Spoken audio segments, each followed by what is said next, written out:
හැමෝටම සුබ වේවා කියලා මුලින්ම ප්‍රාර්ථනා කරනවා. ශ්‍රී ලංකාව මෑත කාලේ මුහුණ දුන්න දරුණුම ස්වභාවික අපදාවට අපි දැන් මුහුණ දීලා අවසන්. මේ වන විටත් ජීවිත 400කට වැඩි ප්‍රමාණයක් අපිට අහිමි වෙලා තියෙනවා. අතුරුදන් වුන් සංඛ්‍යාව 500ක් 600ක් වගේ. නිශ්චිතව කොපමණ ජීවිත සංඛ්‍යාවක් අපිට නැති වෙලාද කියලා තාමත් අපිට නිගමනය කරගන්න බැරි වෙලා තියෙනවා.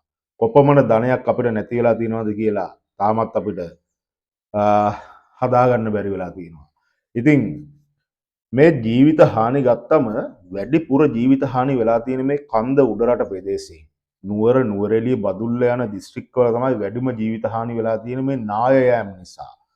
ඉතින් 1970 අගෝස්තු 10 වෙනිදා රෝහණ විජේවීර සහෝදරයා ජනතා විමුක්ති පෙරමුණේ එවකට නායකයා සිය මංගල රැළිය අමතමින් ජනතා විමුක්ති පෙරමුණ නිර්මාණය කළා සිය මංගල රැළිය අමතමින් කියනවා කන්ද උඩරට ප්‍රදේශයේ අඩි 5000ට වැඩි භූමිය වන රක්ෂිත ලෙස මුදා හරින්න ඕන. ඒ වගේ සුදු අධිරාජ්‍යවාදීන් ඒ වගේ කැලෑ විනාශ කරලත් ඒ වගේ භෝග හදලා ගොඩනැගිලි ඉදි කරලා කැලෑ විනාශ කරන්න ගියොත් අපිට අනාගතයේදී දශක 3-4ක් යද්දී දරුණු ප්‍රතිඵල එනවා. ඉතින් මම ජීවත්ව හිටියා හෝ නැතා ඒ දේවල් වෙන්න පුළුවන්. ඉතින් මේ අඩි 5000ට වැඩි භූමිය අනිවාර්යයෙන්ම වන රක්ෂිත ලෙස නම් කළ යුතුයි කියලා. ඉතින් එවකට ඒ දුර දක්නා නුවණින් යුතු ඒ අසහාය දේශපාලන නායකයා කියපු කතාව අද අපිට මේ වෙන විටත් අත්විඳින්න වෙලා තියෙනවා. ජීවිත වැඩි ප්‍රමාණයක් නැති වෙලා තියෙන මේ නායයන් තුලින්. ඉතින් අපි පොඩි නායයමක් වුණේ ගමන් එක නායයමක් දෙකක් වුණේ ගමන් සතියක් දෙකක් ඒක කතා කරලා ඒක අපි අතහැරලා දැම්මා. ඒවට හරි වැඩපිළිවෙළවල් හැදුවේ නෑ මේ කොපමණ කාලයක්. ඉතින් එදා රෝහණ විජේවීර කිව්වේ සුද්දගේ ප්‍රතිපත්තිය කළු සුද්දෝ කරගහගෙන යන්න එපා. අනිවාර්යෙන් මේ ප්‍රදේශය මේ භූමිය රක්ෂිත ලෙස නම් කරලා ජනතාවෙහි පදිංචි නොකර වෙනම භූමිය වලට අරන් යන්න කියලා. ඉතින් ඒ වන විනාශය නවත්තන්න ඕන කියලා තමයි කිව්වේ ඒකට 1970. අද 2025 වෙද්දී අපි දරුණු ප්‍රතිඵල අත්විඳලා තියෙනවා. ඉතින් දැන් මේ රට පාලනය කරන්නේ ජනතා විමුක්ති පෙරමුණේම නායකයා. එවකට නායකයා ඒ කියපු කතාව දැන් ඉන්න නායකයා නැවත භාවිතයට ගන්න ඕන කාලයක් තියෙනවා.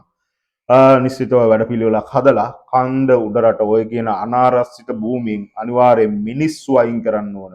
මිනිස්සු අයින් නොකර අපිට වෙන විසඳුම් නැහැ. අනිවාර්යෙන් මේ භූමිය රක්ෂිත ලෙස මුදා හරින්න ඕන.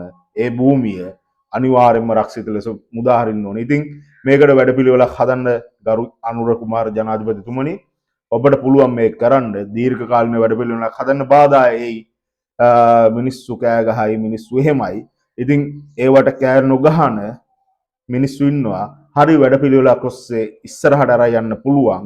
ඒ වැඩපිළිවෙල ඔබට නිර්මාණය කරන්න හැකි. අනිවාර්යෙන් එදා විජේවීර කියපු කතාව දැන් අපි ක්‍රියාත්මක නංගමු. විජේවීර කියවලා රට හදන්න අපි නැවත ශක්තිමත්ව නැගිටිමු. අපිට පුළුවන් අපේ රට හදන්න. අපිට පුළුවන් නැවත මේ ලෝක ඉස්සරහා දියුණු ශ්‍රී ලංකාවක් නිර්මාණය කරන්න. හැබැයි වැනන තීරණ වලින් බෑ. රට හදන්න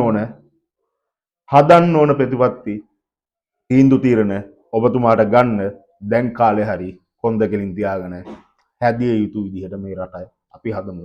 අපි ශක්තිමත්ව ඔබ සමගයි.